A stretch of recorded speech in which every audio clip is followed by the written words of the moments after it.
yetu. Katika gesi, Mheshimiwa Naibu Spika, katika gesi asilia TPDC imefanya kazi kubwa sana. Saa zingine ni kwamba kwa sababu tuna mradi mkubwa wa kielelezo na kimkakati kama taifa wa LNG, watu tumeweka macho yetu yote kwenye LNG, tunasahau kwamba kuna visima vya Mnazi Bay, kuna visima vya Songosongo, na hivi sasa kuna bomba kubwa ambalo linajengwa la kilomita 34 kutoka Ntoria kuelekea Madimba, ambapo kisima cha Ntoria kitaenda kuunganishwa kwenye kiwanda cha kuchakata gesi Madimba na kuweza kusafirishwa vile vile. Kazi kubwa inafanyika. Hivi sasa Mnazi Bay wamechimba kisima kingine ambacho kimekutwa na deposit kubwa ya gesi, mara 2 ya ile ambayo ilidhaniwa mwanzo. Kwa hiyo kuna kazi kubwa ambayo inaendelea na TPDC. Kuna utafutaji wa mafuta Eyasi Wembere na maeneo mengine ambayo TPDC inayafanya. Lakini nikija kwenye mradi huu mkubwa wa kielelezo wa LNG, Mheshimiwa Naibu Spika, kwa sasa serikali tumefikia hatua za mwisho kabisa za kwenda kuanza mradi huu.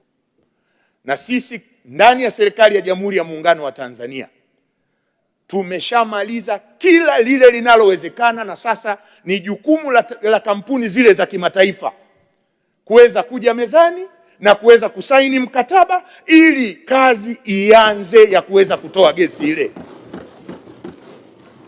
Makubaliano ya kibiashara yamefikiwa, makubaliano ya kikodi yamefikiwa.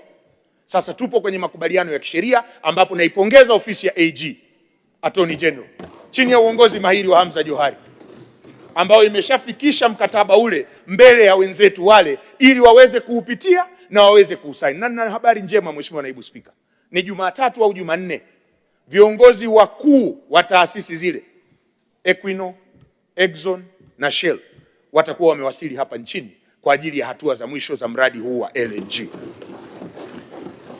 Lakini wakati tunasubiri wenzetu waje ili kukamilisha mazungumzo na serikali yetu, tayari tumeanza kazi zingine. Kama ulipaji wa fidia ulishafanyika katika eneo la Likongo, kuna shule iliyojengwa.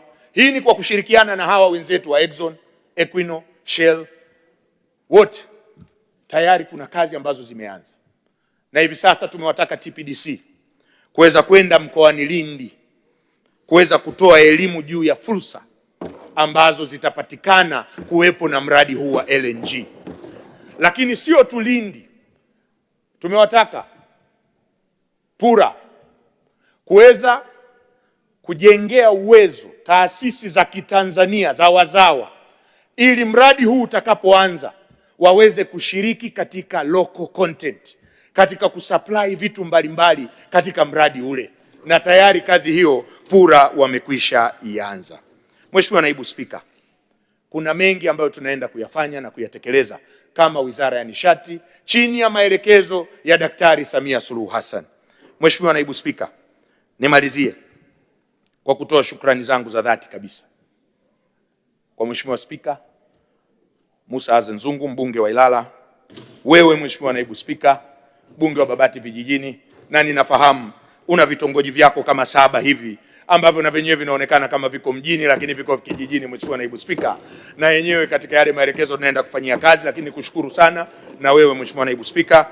Lakini niwashukuru sana Mheshimiwa Najma Giga, mwenyekiti wa Bunge, Mheshimiwa Cecilia Daniel Pareso, mwenyekiti wa Bunge, na Mheshimiwa Deodatus Mwanyika ambaye na yeye ana mini grid mini hydro kule jimboni kwake Njombe, ambao na yenyewe tunaifanyia kazi. Niwashukuru sana wenye viti, lakini niwashukuru mwenyekiti wa kamati yetu ya nishati na madini Mheshimiwa Subira Mgalu, lakini na Mheshimiwa makamu mwenyekiti Simon Songe, waheshimiwa wajumbe wa kamati wote niwashukuru sana sana sana, lakini vile vile niwashukuru waheshimiwa wabunge wote kwa michango yenu. Imetujenga, imetupa njia na miongozo ya namna ambavyo tunakwenda kutekeleza majukumu yetu.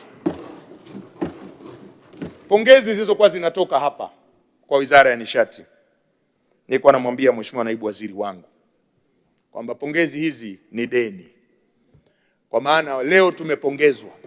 Tusipotekeleza wajibu wetu, yale matarajio ya wabunge hawa yasipofikiwa, mwakani hatutokuja hapa kupongezwa.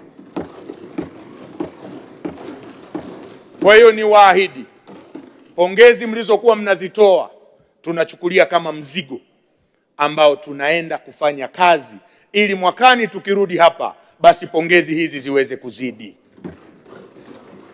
Mwisho kabisa, Mheshimiwa Naibu Spika, nami nichukue nafasi hii kumshukuru Mheshimiwa Naibu Waziri. Mheshimiwa Salome, yeye anasema Wycliffe, mimi naambia hiyo ni Wycliffe. Mheshimiwa Salome Wycliffe Makamba, Naibu Waziri na mbunge wa viti maalum, kwa sababu amekuwa ni naibu msikivu, mchapa kazi na ambaye ukimtuma hata usiku wa manane atakimbizana na kazi. Mheshimiwa Naibu Spika na waheshimiwa wabunge, mimi namwambia Mheshimiwa Naibu Waziri, Tanzania ni kubwa, hatutakiwi kukaa ofisini. Mimi kama waziri peke yangu siwezi kuwa kila sehemu wakati mmoja. Tuchape kazi, tuzunguke, watu waone kazi inayofanyika. Kwa nimpongeze sana Mheshimiwa Naibu Waziri na nikushukuru kwa ushirikiano ambao unanipatia. Lakini Mheshimiwa Naibu Spika, nitakuwa mtovu wa nidhamu na sitokuwa natenda haki nisipowashukuru wazee wangu, makatibu wakuu wawili nilionao. Ninaye injinia mbobezi kwenye masuala ya umeme na amekuwa mwalimu wangu sana kwenye masuala haya ya umeme, Injinia Mramba, nimshukuru sana sana sana. Lakini vile vile nimshukuru katibu mkuu nishati anayesimamia masuala ya gesi na mafuta, naye ni mbobezi sana kwenye masuala haya, Dr. James Mataragio, naye amekuwa mwalimu wangu mkubwa katika masuala ya gesi na mafuta. Lakini vile vile makamishna tulionao Luoga na Shirima, niwashukuru sana, na management nzima ya wizara, wakuu wa taasisi zilizo chini ya wizara.